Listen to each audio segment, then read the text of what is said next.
Hi everyone, my name is Lisa. Today I'm going to be interviewing Melissa. She is a working mother with two children who recently found out that her husband was cheating on her.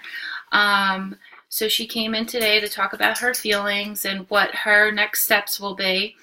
Some of the skills that I'll be doing is attending skills, being supportive, asking open-ended questions, and summarizing at the end.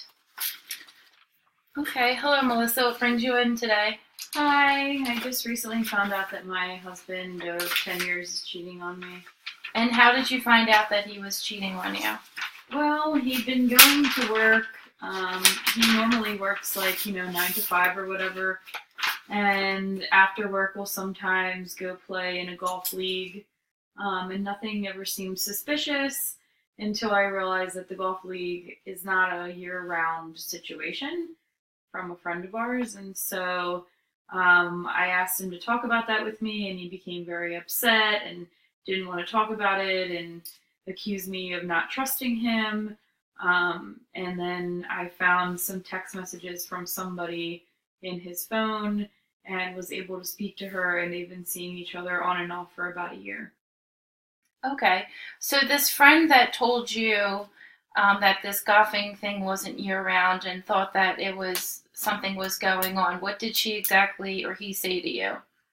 It's actually a guy that he works with, and I had saw him out at a restaurant with his wife, and that's where my husband allegedly was with him golfing, and asked him why they weren't golfing, and then from there just kind of stemmed down to golfing is only in the summer and in the spring, and it's now fall, so there is no more golfing. Okay, and does your husband know that you went through his phone and looked at those text messages? Oh, yes. And what happened when he found that out? Oh, he slammed the phone on the ground and accused me of lying and not being trustworthy, and he ended up taking his keys and going for a ride, and when he came back, he tried to apologize for everything. But we haven't even been sleeping in the same room since then. That was a few weeks ago. Okay. And then when you talked to this woman on the phone, what did she say to you? She was surprised to hear from me and said that he had told her that he's not married and doesn't have any children, and basically was living a lie to her. So we talked about it, and there wasn't any hostility. I just wanted to know how she knew him and how this came about, and that's what we talked about.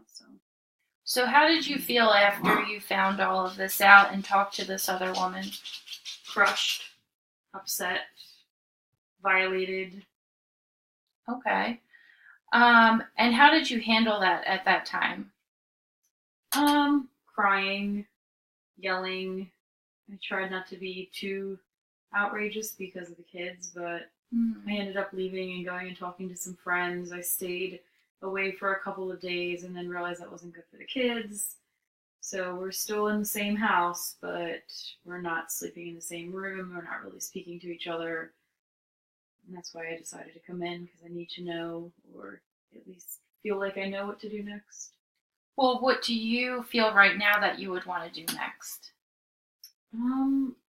I don't know. I'm borderline confused as to whether I could ever trust him again, or does he not want to be with the family? We haven't even had a chance to talk, so maybe the first step is maybe a joint session where he comes in and he presents his side of the story, or at least talks in front of somebody neutral, so I at least know what he wants.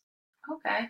Have you talked to him about possibly going to therapy? Does he know that you're here right now? I've asked him to do therapy in the past. Our relationship hasn't been perfect for the last 10 years.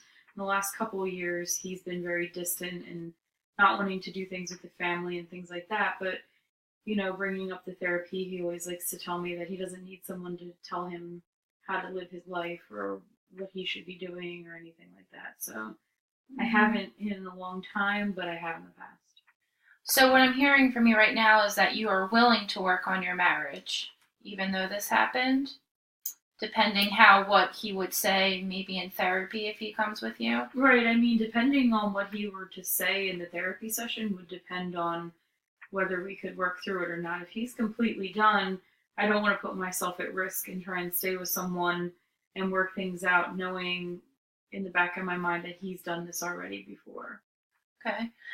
Which is understandable. I mean, it's not hard to get over somebody that had cheated on you. That can take some time, or it might not happen at all. How old are your children? 3 and 6. Okay. Do you think they know? Not necessarily that he cheated on you, they're too young to understand that, but just that there's an issue going on between the both of you? Yeah, the 6-year-old will express things like, "Why isn't Daddy at the dinner table?" or "How come you're sleeping in your own room?" or things like that. The littler one, not so much. Mm-hmm. Mm-hmm. So. Okay, and you don't think that they've been acting out in any way to cause any concern? No. No. Okay. I even called the school and let them know that there was a problem, and just if there is some behavior changes to address it with me. And but when I did a checkup on them, he was okay, so it's fine so far. Okay. Okay. So it sounds like you realize yourself that there has been marital issues in the past that kind of didn't get dealt with. Is that what I'm hearing as well? Right. And what other issues? Just like him not being around? He's usually working and he'll find reasons to stay away from the house.